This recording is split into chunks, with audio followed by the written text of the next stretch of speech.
आशना गम से होना था बहुत और हमें तुम ना होते तो किसी और से बिछड़े होते। ट्विटर पे जो कैंपेन देखी जिसमें मरियम नवाज साहिबा जिस कैंपेन को लीड कर रही थी, जिसमें कहा गया कि मैं जीबी के पुलिस एहलकार से शेलिंग करवा रहा हूँ इस्लामाबाद पुलिस पर। मैंने उसी वक्त मियां अली शफाक साहब से बात की, इनकी टीम से बात की, आज साहब हैं, फयाज साहब हैं, कदीर साहब हैं, सबसे मेरी बात हुई। मैंने कुछ अपने दोस्तों को लगा दिया कि सारे ट्वीट्स के वो रिकॉर्ड लें। उसी रात उसी दिन मैंने और मियां अली शफाक साहब ने अपने एप्लीकेशन दायर करनी थी FIA के पास मरियम नवाज साहिबा और उन लोगों के खिलाफ जो ये इल्जाम लगा रहे थे कि मैं जीबी के पुलिस एहलकार से शेलिंग करवा रहा हूँ, हालांकि वो जीबी का नहीं था, वो तो इस्लामाबाद पुलिस का था। बयान भी आ गया। हाँ, तो अब जब इन्होंने देखा कि वो नहीं बना तो फिर ये केस डाल दिया। कितना जरूरी है, ये लड़ाई खत्म नहीं होगी, ये चलती रहेगी जब तक के डंडा हाथ से छूट नहीं जाता। डंडा एक ही हाथ में है और वो सबको बारी बारी फंटा लगाता है। पहले डिवाइड करता है, पहले एक तरफ के लोगों को फंटा लगाता है, फिर दूसरी तरफ के लोगों को फंटा लगाता है, फिर उधर लगाता है, फिर उधर लगाता है। जब तक ये डंडा या टूट नहीं जाता, ये हाथ से छूट नहीं जाता, तब तक ये लड़ाई चलती रहेगी। लेकिन तब तक चलती है। फिलहाल तो डंडे खा रहे हैं। बात पेश करता हूँ जिन्होंने अमेजिंग जो आर्गुमेंट थे वो पेश किए और मैं समझता हूँ कि जज साहब ने सारा केस समझ लिया था। और मैं ये कहना चाहता हूँ कि आप इस तरह इख्तिलाफी आवाज़ों को दबा नहीं रहे, बल्कि आप उनको मजीद तकवीत बख्श रहे हैं और हमारे हौसले बढ़ चुके हैं। हमारे हौसले मजीद पहले से ज़्यादा तवाना है और हम ये हमेशा कहते रहेंगे कि जो हक की बात होगी हम जरूर करेंगे, क्योंकि जेलों कैदों बंद की सौंपते, जेल जाना, कोड़े खाना या फिर अगवा होना अब हमारा कल्चर बन चुका है और हम इसके लिए तैयार हैं। क्योंकि ये एक क्लासिक एग्जाम्पल है कि किस तरह एक आदमी को ट्रैप करके फंसाया गया। इसमें हम काउंटर करना चाहेंगे और ये डिफरेंट केस है। देखें, ये हमने सिद्दीक जान की अरेस्ट से पहले ही हमें यकीन था, ये बहुत सा डाटा हमारे पास इकट्ठा हो चुका था और मैंने सिद्दीक जान को एडवाइस भी दी थी कि फौरी एप्लीकेशन फाइल कर चुके हैं।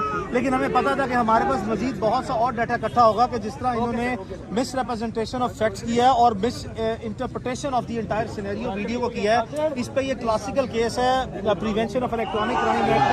हम साइबर क्राइम में FIA की साइबर क्राइम में कल एक एप्लीकेशन जो है, जिन तमाम लोगों ने ये नैरेटिव बिल्डअप किया और जो हकायक हैं उनको तोड़ा मरोड़ा और जो है इस मुकदमे तक वो लेके आए, उन तमाम के खिलाफ जो है वो कल एक एप्लीकेशन FIA में देंगे ताकि अब उनकी बारी है, अब उनके खिलाफ मुकदमा दर्ज किया जाए और इस तरह जो मसाशुदा हकायक जो है जिसकी बुनियाद पर जो है आपको सीरियसली विक्टिमाइज किया जाता है और पॉलिटिकल एडवांटेज लिया जाता है, ये सिलसिला अब फौरी तौर पर बंद होना चाहिए। बिल्कुल मियां साहब जैसे कह रहे हैं, हमें पहले पता था, बल्कि एक रात तो मैं बचा हूँ तो समी इब्राहिम साहब की वजह से बचा हूँ।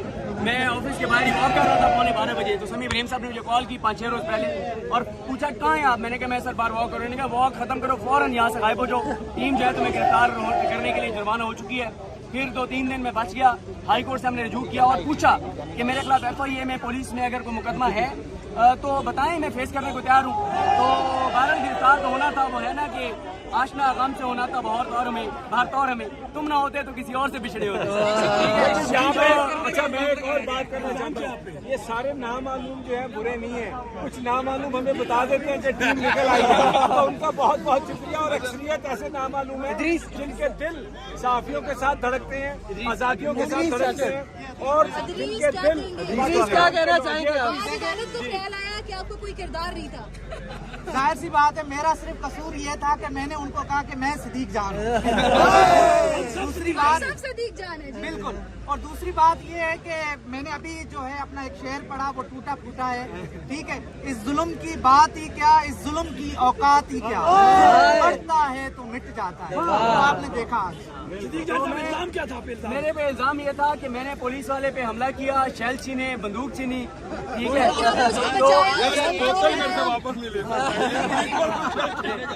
अच्छा, मैं वैसे बिल्कुल, अच्छा मैं यहाँ पे ना, मैं यकीन करें बहुत से ऐसे किरदार हैं जिनका भी नाम लूंगा तो बहुत से अपनी नौकरी से भी बेचारे चले जाएंगे, उन पर फिर किसी वक्त उनका शुक्रिया अदा करेंगे। लेकिन मैं उन सारे साफी दोस्तों का, साकिब बशीर साहब, उनके दोस्तों का जो यहाँ पे मौजूद है, और खास तौर पे वो 7 से 10 हमारे जर्नलिस्ट दोस्त जिन्होंने बयान हल्फी दिया और बताया कि मैंने ऐसा कुछ नहीं किया, मैं उनका भी शुक्रगुजार हूँ।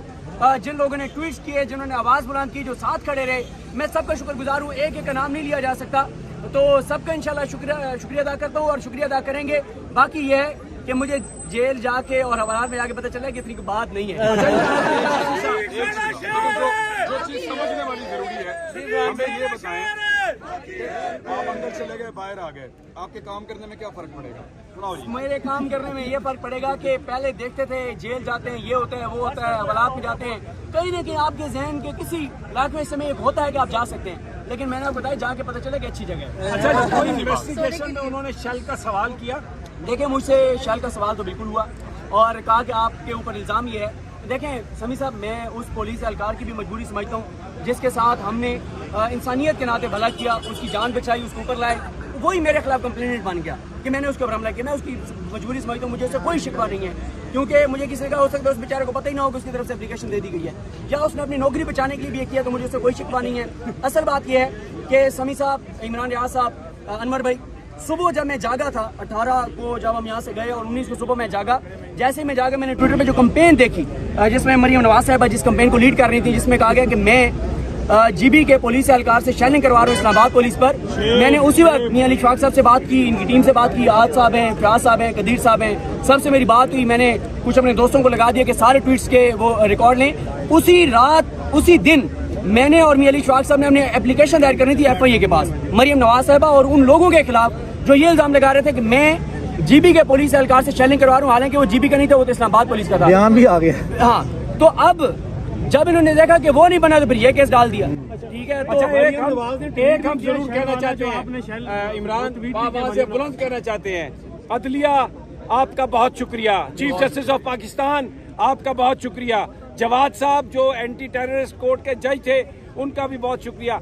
और हम ये समझते हैं कि जज इसी तरह के फैसले करेंगे जिससे मजलूमों की दादरसी होगी और जालिमों को तकवीत नहीं मिलेगी।